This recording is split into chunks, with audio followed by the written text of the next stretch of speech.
तो सबसे पहले बात कर लेते हैं, बिना सबूत पीएम पर लगाए आरोप, राहुल के खिलाफ बीजेपी का आक्रोश। राहुल के बयान पर बीजेपी और कांग्रेस में घमासान मचा हुआ है। जहां एक और राहुल गांधी ने पीएम मोदी पर गंभीर आरोप लगाए हैं, तो वहीं आज पीएम मोदी ने भी बिना नाम लिए राहुल गांधी पर जमकर निशाना साधा। रिपोर्ट देखिए।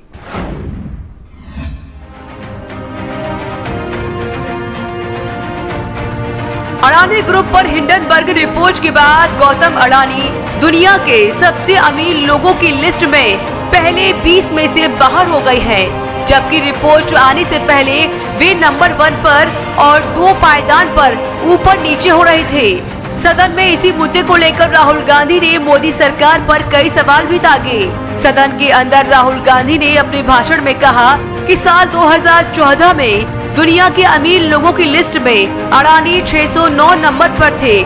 पता नहीं क्या जादू हुआ और यह दूसरे नंबर पर आ गए। राहुल गांधी भारत जोड़ो यात्रा के बाद पहली लोकसभा में बोल रहे थे। इसी के साथ उन्होंने ये भी आरोप लगाया था कि पीएम मोदी ने देश ही नहीं बल्कि विदेशों में भी अडानी के लिए बड़े बड़े प्रोजेक्ट देने के लिए दबाव बनाया। राहुल गांधी ने कहा कि प्रधानमंत्री ऑस्ट्रेलिया जाते हैं और जादू से एसबीआई $1 बिलियन का लोन अडानी को दे देता है। राहुल गांधी के इन आरोपों के बाद हंगामा हो गया। नहीं, और इस नाम के बारे में जब लोग बोलते थे मुझसे तो 2-3 सवाल पूछते थे। ये पूछते थे कि ये जो अडानी जी हैं, ये किसी भी बिजनेस में घुस जाता है, ये सफलता प्राप्त कर जाता है, ये कभी फेल नहीं होता। और युवाओं ने मुझसे यह सवाल पूछा कि भाई ये हो क्या रहा है, हम भी सीखना चाहते हैं। मोदी जी ने कहा स्टार्टअप करो, हम भी अडानी जी जैसे बनना चाहते हैं। तो भैया किसी भी बिजनेस में घुस जाओ और एकदम सक्सेस हो जाए। यह पहला सवाल था।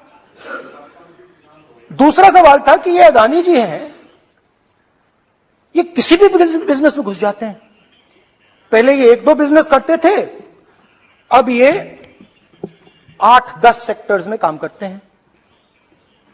Airports, data centres, cement, solar energy, wind energy, aerospace and defence, consumer finance, renewables, media. Ports की बात भी थी, पोर्ट्स की बात भी थी। ये भी सवाल पूछा, ये भी पूछा कि भैया एक बात बताइए, राहुल जी बताइए हमें कि अडानी जी का जो नेटवर्थ है वो 3 साल के अंदर, नहीं सॉरी 2014 से लेकर 2022 तक ये $8 बिलियन से $140 बिलियन कैसे हो गया? कैसे हुआ? मोदी ऐसे ये 2014 में अगर आप दुनिया की मुस्कुरा रहे हैं, आप बीजेपी में है ना आप, तो ये लिस्ट आती है, एक लिस्ट आती है दुनिया के सबसे अमीर लोगों की। इस पे ये 609 नंबर पे थे 14 में। 609 पीछे बिल्कुल। पता नहीं जादू हुआ, दूसरे नंबर पे पहुंच गए। मोदी है तो मुमकिन है।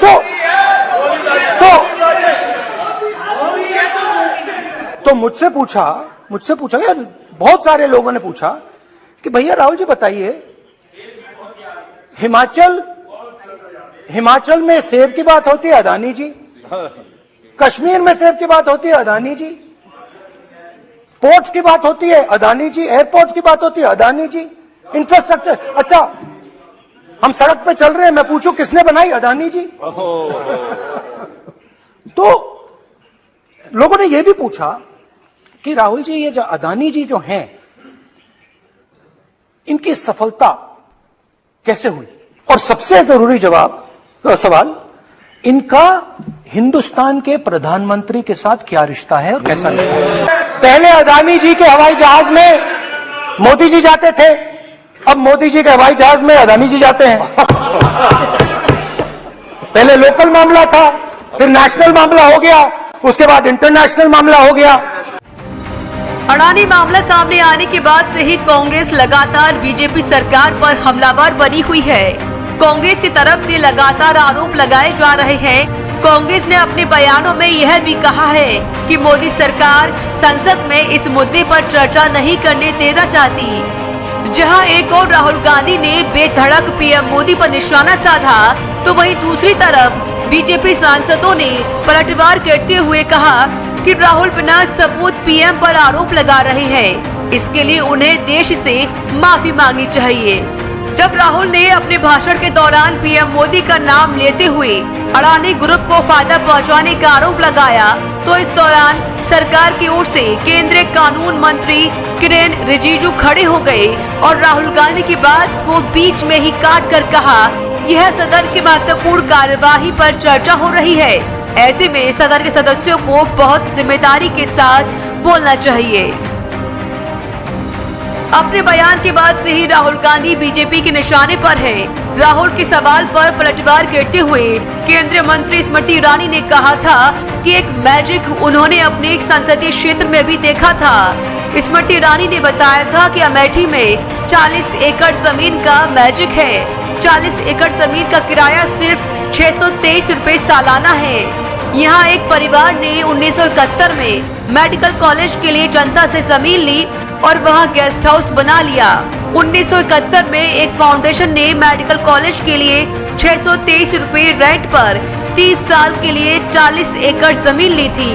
लोगों को बार बार कहा कि यहाँ कॉलेज खोलेंगे, लेकिन एक परिवार ने उस पर अपने लिए गेस्ट हाउस बना दिया। वो मैजिक ऑफ नंबर्स की बात कर रहे थे। 50 लाख से लेकर 90 करोड़ की यात्रा का उल्लेख कर रहे थे। अब हम संसदीय क्षेत्र जो मुख्यतः ग्रामीण है वहां से हैं, एक मैजिक वहां भी हुआ।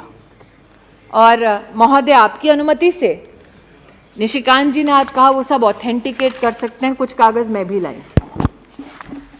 1981 में एक फाउंडेशन ने, जो काफी विख्यात है अमेठी में, उन्होंने लगभग 40 एकड़ जमीन ली और वहां की सरकार से कहा, तब सरकार किसकी थी, जो इतिहास के विद्यार्थी हैं वो भलीभांति जानते हैं, उसकी प्रति मेरे हाथ में है।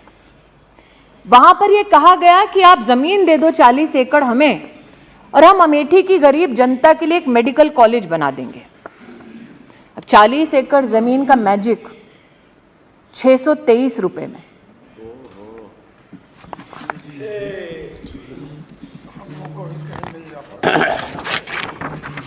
₹623 का रेंट और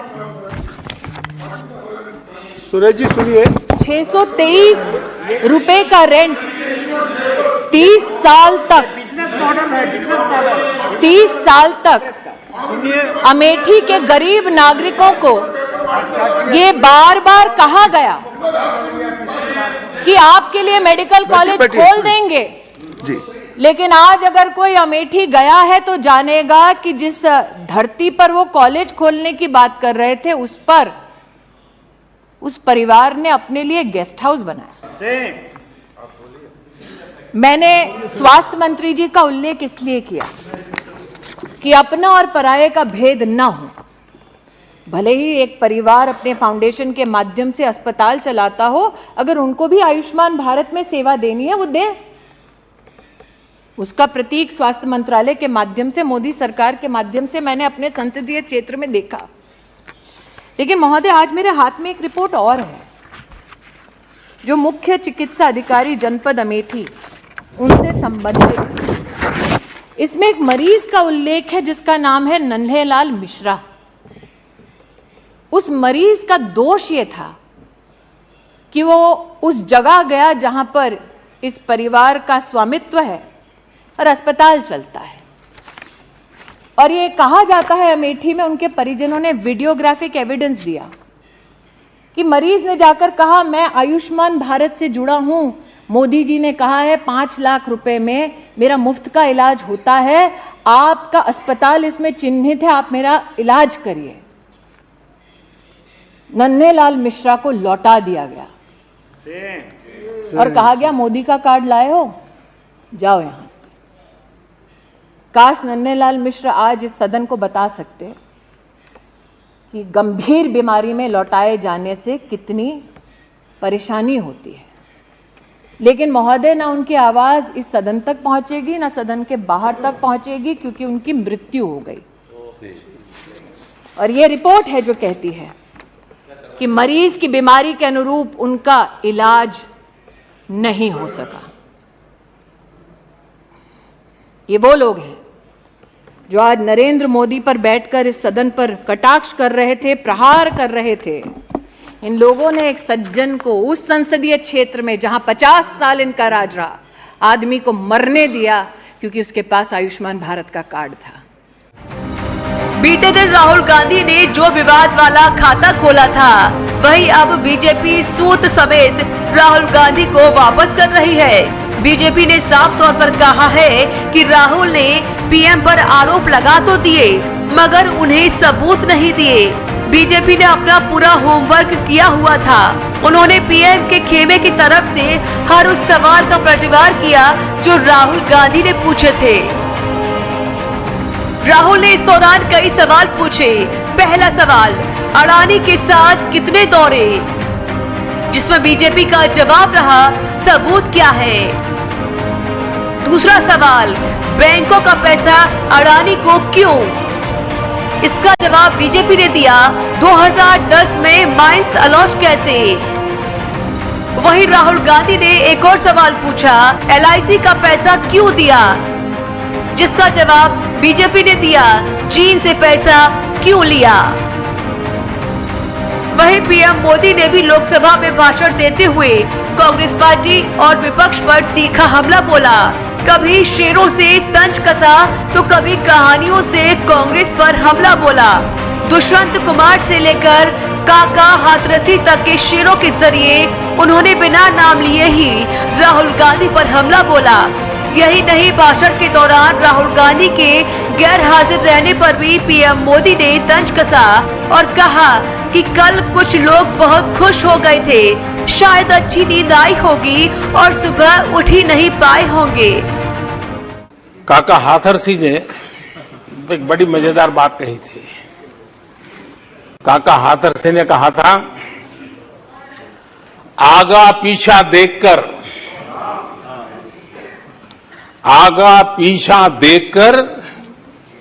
क्यों होते गमगीन, जैसी जिसकी भावना वैसा दिखे सीन।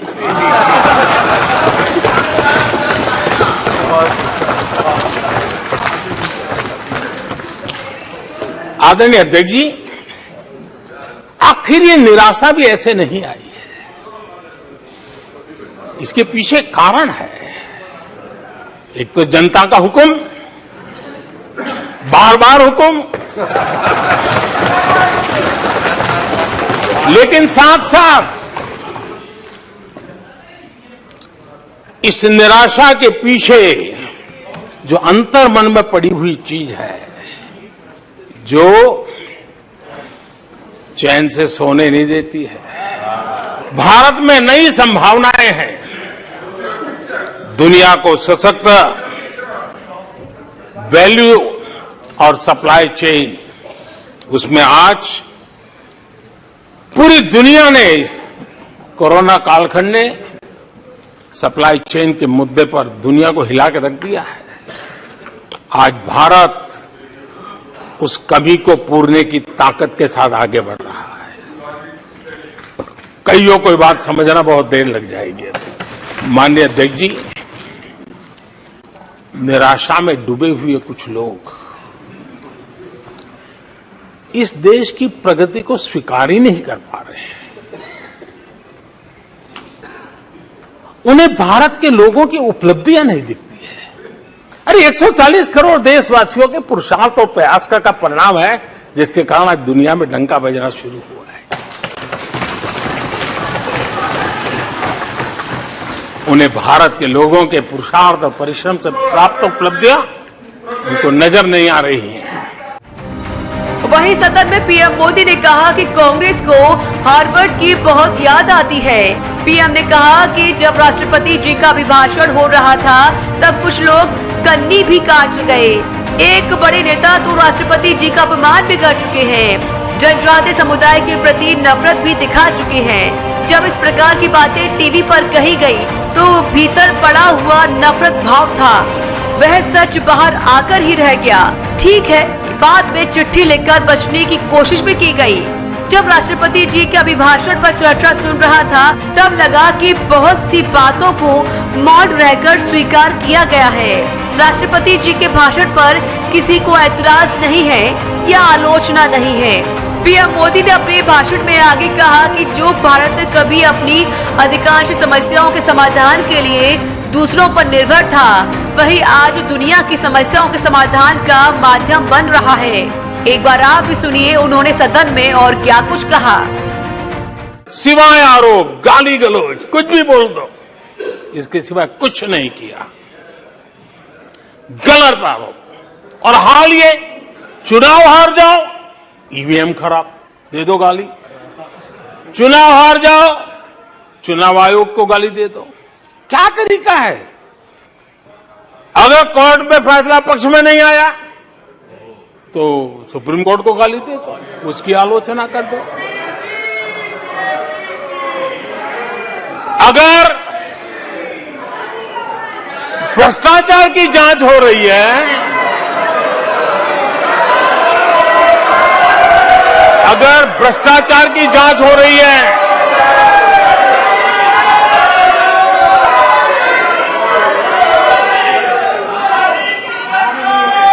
माननीय अध्यक्ष जी, अगर भ्रष्टाचार की जांच हो रही है तो जांच एजेंसियों को गाली दो। अगर सेना पराक्रम करे, सेना अपना शौर्य दिखाए और वो नैरेटिव देश के जन जन के अंदर एक नया विश्वास पैदा करे, तो सेना की आलोचना करो, सेना को गाली दो, सेना पर आरोप करो। कभी आर्थिक देश की प्रगति की खबरें आए, आर्थिक प्रगति की चर्चा हो, विश्व के सारे संस्थान भारत के आर्थिक गौरवगान करे, तो यहां से निकलो, आरबीआई को गाली दो, भारत के आर्थिक संस्थानों को गाली दो। आदरणीय अध्यक्ष जी, हमने 9 साल देखा है। यानी कि कुल मिलाकर पीएम ने विपक्ष के सभी सवालों का बेहतर ढंग से जवाब दिया। अब देखना होगा कि विपक्ष की ओर से और क्या कुछ सुनने को मिलेगा। ब्यूरो रिपोर्ट, हिंदी खबर।